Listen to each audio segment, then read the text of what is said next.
Um, okay, so it's good to see all of you again. Hope you had probably not a week off work, but a week of off FGU classes and getting back in gear here.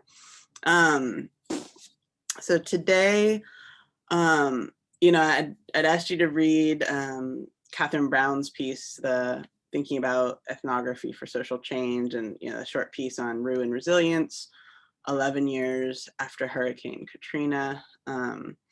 And the reason I wanted you to read that piece at this time was, and I think, it's short, it's punchy, it's a compelling read, but that also, taking a really deep dive into showing what really, um, extensive research, extensive, more participatory research that go, works at kind of a deep fundamental cultural level as to what it can highlight and show in the context of social change, and thinking about this as you're developing your own research questions.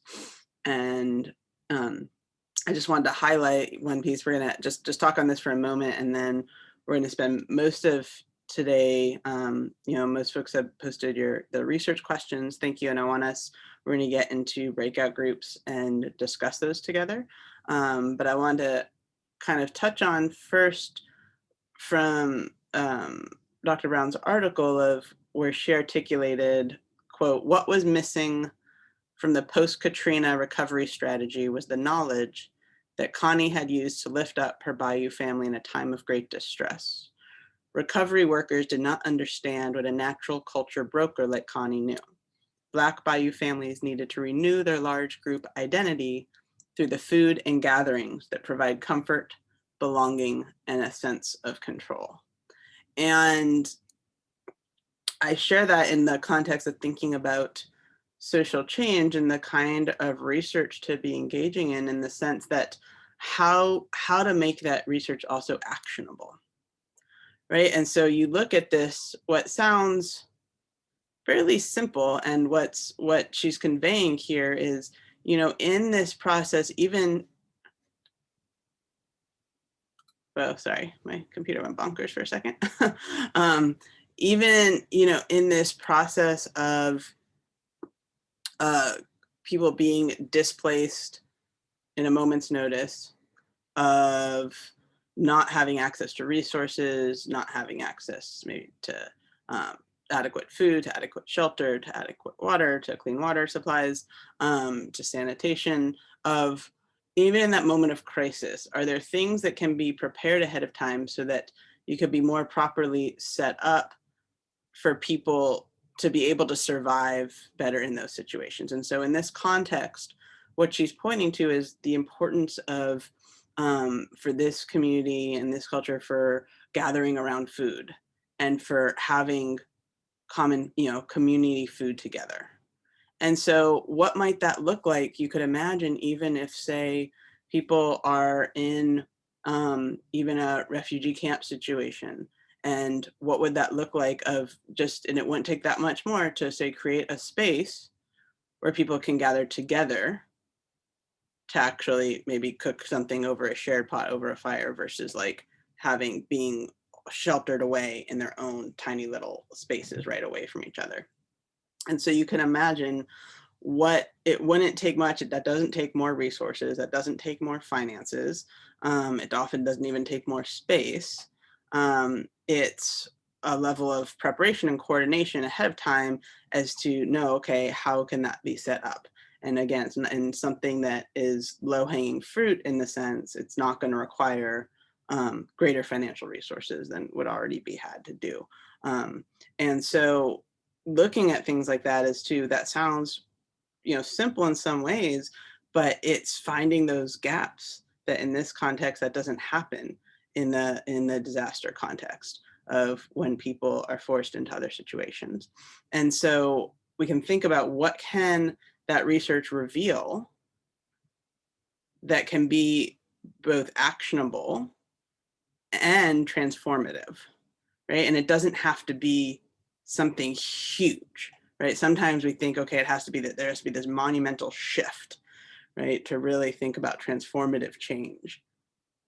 Something like, instead of pushing people into their own corners, where, in this case, maybe people are stuck in little trailers where they had a small stove for each of them, right? What would that look different if there was actually something, instead of doing that, where they could come together to cook and share food? And dialogue together and share ideas and strategies and what they're going to do next, and how do they get better access to food, how do they get better access to shelter? Those are where those conversations happen. And so what can be done to facilitate that in the preparation process, in this case, for a disaster? And so sometimes, to highlight, as we're thinking about what drove this research by Dr. Brown, was this, in the early in the article, shares, this, just, fairly straightforward research question was, is the internal support network of large Afro-Creole families in Martinique similar to that of African Americans who lived in the New Orleans area? That's straightforward. It's one question. She was looking at a little comparison originally, and then the research shifted from what she did find, which, again, to highlight that wherever you start, you're likely going to end somewhere else. So whatever research question you start with, and this can be really challenging in this kind of work, especially because if we are doing this in a very participatory way, we're engaging with the communities we're working with in an iterative process of what is that question, right, to be asked. And that iteration continues through the work to where by the end of it, you're probably at a different question. And what can be really challenging is sometimes it's hard to let go of where we started. And it's like, well, no, we want to hold on to that. Well, this is what I put forward. This is what I said I'm looking at. This is what we're doing together. It can be hard to let go of that sometimes, which might sound kind of silly, but I see this all the time of people don't want to let go of that initial kind of motivation point where they were launching from.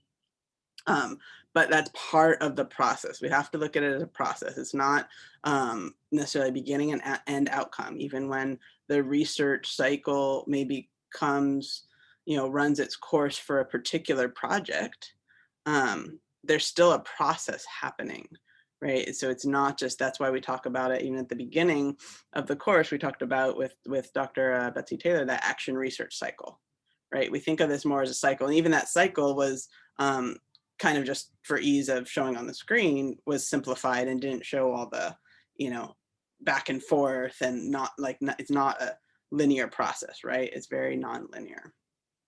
And so we want to keep, hold some of this in mind as we're thinking about, how do we really hone a research question?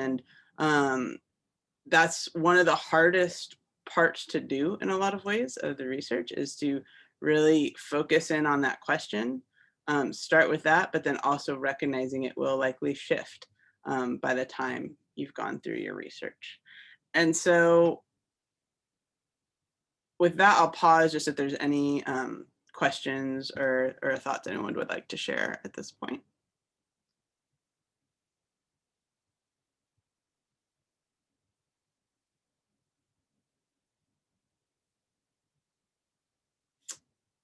Okay, so what I'm going to do before we go into groups, just as I'm going to just share my screen here for a moment. So just as a reminder, can you all see this okay?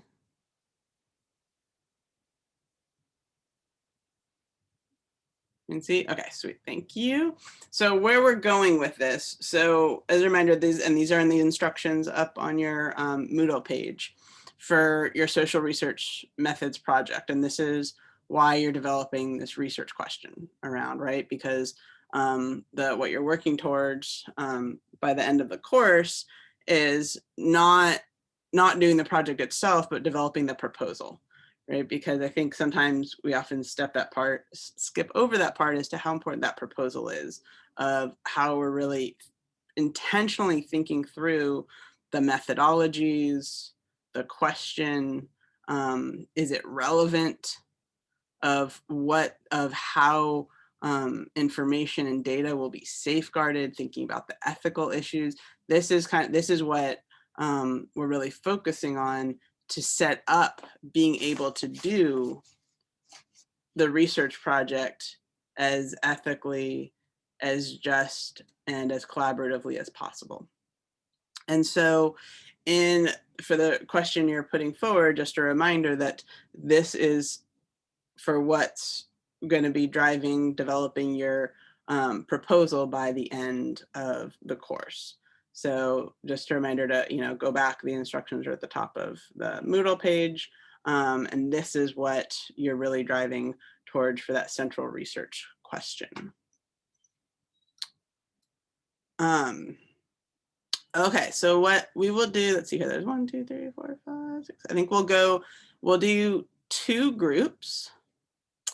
And we'll be in our groups for about 20 minutes, roughly 20 minutes, where I want you each to please share, just go in turn to share your research question.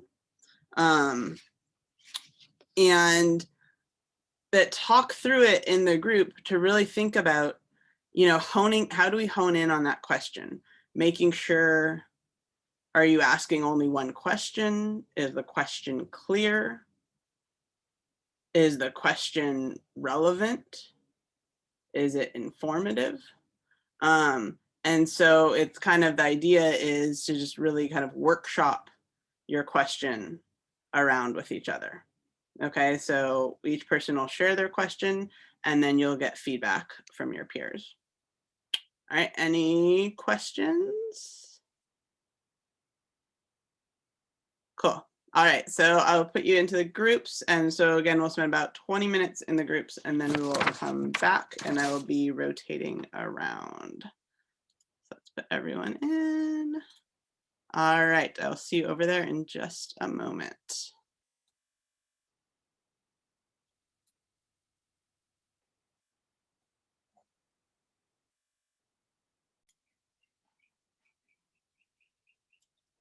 All right, give a group a moment to get back over here.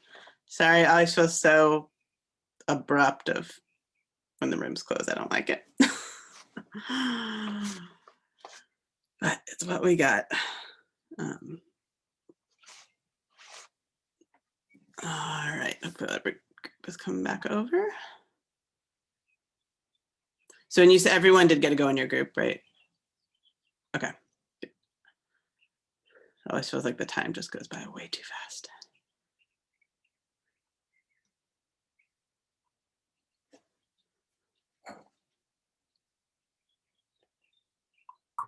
We were just ran out of time with Yoon sharing, and he had a beautiful sort of interview questions already laid out. And that's what we're looking at. Thank you for your feedback. All right, good to see everyone back here. Thank you. So that was, it was amazing to see where you all are kind of starting off from on these questions. I think, just kind of eavesdropping a bit on the both conversations and catching some of the commonalities, that where folks are at, and thinking about, all of you bring a tremendous wealth of knowledge and experience into this work in many ways, which can be both that blessing and curse in some ways, right? Because, when you know so much about something, that can be also really difficult to, there's so much you want to bring into it, right? And so that can be difficult when we think about how to kind of scope a question. And by that, I mean, what I heard from a lot of the conversations was that kind of the scale in terms of both geography, if you're looking at one place and what is kind of the size of that. But, if you're looking at multiple places, of recognizing, okay, are you doing a comparison study in multiple places? And while that can be really powerful, it can also run a risk of not going as in depth, right? And so really kind of pulling out and thinking, questioning, okay, does this really is there a benefit to doing, say, a comparison? Or is it really understanding this question in one place, in one context? And so not saying not to do a comparison, but question, what is the purpose and benefit of doing so? And then also, that this idea of we often start out really broad in our questions, and how do we narrow that scope? And one thing that I find can help sometimes is, there's an overarching question we have. There might be 2 or 3 sub questions under that, but that sometimes what happens is those sub questions, each of those is a full research question, and your overarching question is like massive, right? So what we want to do is hone it into where that overarching question, that is where some of what the sub research questions are at now, right? So that is narrowed down, and then any sub question you have is very detailed and precise within that. And that we're very clear and precise in our language, where in the research question, while much of this work is subjective, that our research question, we should trying to make the language as objective as possible. And what I mean by that is, for example, certain words, if you were saying like something is good or bad, or language like that, that's very subjective. What you think is good, or what I think is good or bad, that totally depends on your perspective and your worldview and context. And so trying to use language that's precise and objective, so that you're starting off the question in a way that everyone can read the same thing into it. So that, if you have if you're writing a question, having language that's more subjective, there's 12 or so of us here, you're going to have 12 different interpretations of that question, where you want to bring all of us into a common understanding. And a good way to think of this is, how do you say this for someone who knows nothing about this topic? For example, June, you were looking at agriculture, right, and farming. So say if I know nothing about agriculture and farming, I know nothing about the context of the place that you're looking at. How do you articulate that question clearly, simply, precisely, so even myself, who knows nothing about it, could understand? And so that, so when we think about kind of an audience to speak to, that can help us sometimes really hone in and simplify and think. Sometimes we can hold, it helps sometimes I hold someone in my mind of like, okay, this person I know, and I know like this would be totally foreign concept to them. How would I say this so that it would be very clear? And so I'll be by later this evening, I'll be sharing like my feedback for each of your questions posted. So that'll be up on Moodle. And we'll just what we'll do is take from the conversation today and continue to work on honing that question, because where we're going now with all of this is in next week. I'm asking you to focus on research ethics. You have 2 just very short readings. They're just short statements of ethics from 2 different professional societies, just for us to be thinking about this ethics question. And where we're going with this is that for next week, I would like you to bring to class draft questions for an interview, where you would be doing an interviewing someone about this topic. And now it's going to be a bit of an iterative process, in the sense, as you're doing, I want you to kind of take the feedback from your research question and fine tune it more if you can. But then one of the reasons for drafting these interview questions now is, as you're doing that, that can help you also go back and see, okay, am I being clear in my question? And so part of the purpose of this in drafting those interview questions, it can also help fine tune your research question. Because sometimes as you start drafting those interview questions, you can see, wow, this is really big in scope. I need to narrow it down. So there'll be some back and forth as you're drafting those interview questions. You'll likely then be going back and continuing to fine tune your research question.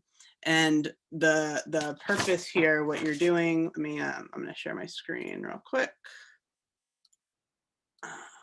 Oops. Is that, whoops. There we go. Sorry. Is that coming on? Yay. All right. So what we're doing is, for one of your assignments, and while I'm not asking you to do your research project for this class, you're putting together the proposal, what you are doing is practicing some of the techniques, right? And some of the methods. So where we did the transect walk early on, and now this is where we're going to be practicing, interview and text analysis. Now, for some of you, the research question you're doing for your proposal, you might not have access to people who are maybe in that exactly where you want to look at, exactly, what you want to be focusing on for your research proposal. And so for this, it's, trying to find someone who you do, have a close relationship with, that you have connection with, that could speak to those issues a bit, even if it's not in that exact location. Like, this isn't going to feed directly into your project. It's more the practice of going through this, but that we're not doing this where we're cold calling, random folks to kind of interview on this, just because we haven't gone through the protocol for that, really. And so doing this where, someone that you already have connection with, just because you don't have the time to build those connections relationship to do this within the context of the course. And so, if there's someone that you already have some sort of connection with, who you could interview about the topic. And so for next Thursday, I'm asking you to bring your draft questions for the interview.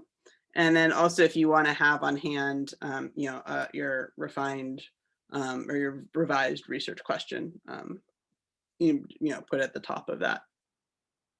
And what we're going to do is work through, I'll show you a template for the informed consent form, because where we're going with this is that you'll be filling in that consent form for your interview. You'll be conducting the interview after next Thursday's class. You'll have 2 weeks to be able to do the interview. So if you want to start to line someone up now, so 3 weeks from now, basically, because you'll be transcribing the interview with the goal of coming to class on the 6th of May with a portion of that interview where we're going to practice doing coding and analysis kind of fine-tuning how we do qualitative analysis when we're looking at something like narrative text. So we'll practice the method of coding. And so that's, where we're going with it. And the point is, where you'll be putting together a short write-up where you analyze the themes that will emerge from that coding that will be relevant to your research. And so we'll talk through this more in depth For now, that's where we're heading with it. And so if you can all be over, I know some of you started doing it already, but over the next week, that's what we're really focusing on, putting together, you know, and doesn't, also keep in mind, you know, if you're thinking about a semi-structured interview is where we want to have questions written out, but it allows space for more of an open conversation as well. So it's not just restricted to question, answer, question, answer, question, answer, where it opens up space to have a conversation and can build upon responses that people are giving. And that's why it's called that semi-structured. So it's not just fully structured of question, answer, question, answer. And so when you're putting together your questions, you don't want to do too many, right? Because, you know, if it's more of a dialogue with someone, if you start listing, you know, if you want to think of it as about 1 hour for an interview, if you start listing, you know, 25 questions, that's going to be pretty rapid fire, right? And so it's better to, you know, have in mind, here are, you can kind of have them as a tier as to, okay, here are the questions you want to absolutely get to, and you want to absolutely be sure to weave into a conversation. Here are questions that are maybe bonus, right? If you didn't get to them, it wouldn't be as critical.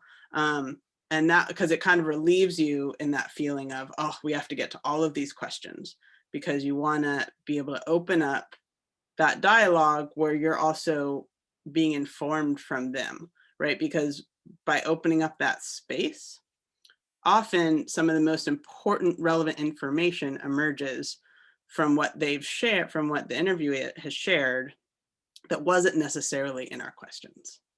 And so that's kind of purpose of doing that. It allows where we start to see what is most relevant, what is most important that might not be in questions that we're putting forward. And so it becomes really important to be able to open up kind of space and breathing room as more of a conversation, as opposed to like question, answer, question, answer, question, answer, right? So it allows them to also, so that's why we can think, okay, here's, you know, a handful of questions that I, you know, really, really want to get answered, and you can weave those in. But if we have 20, 25 of those, right, that's not going to work in a 1 hour interview. So think of kind of a handful of questions that would be really critical for the research. And then just a reminder too, you'll have the second last quiz is due by next Monday evening. Again, I'll have that posted. I keep saying tonight. I realize it's night for all of you. The sun just rose here, so morning for some of you, my evening. That all that will get posted. And yeah, just if there's any questions at all. I know we're about out of time. If anyone has any questions though. Yeah, I have a small question. Uh, uh, can we make different sub questions for different people for interview? Yes, absolutely. So if you were, you know, if you had different groups of people you were interviewing, you would definitely. Because some people we interview the government people, some community people, those the target and focus people, and some stakeholders, those are related very concerned with the topics. So they have different role and different experience and different concern with the topics. Absolutely. So you definitely have different questions for different groups of people. Yeah. But for this, I'm only asking you to put together one of those. So you don't have to put together your question set for each of those groups. Think of the one where you would be able to interview someone for at this time, and just focus on that set of research questions. Yeah, that's a great question, Amar. Thank you.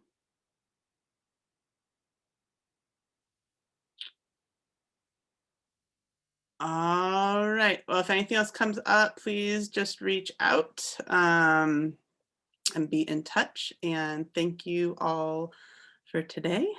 Be sure to come with your set of questions next week, and we will go from there. All right. Good to see everybody.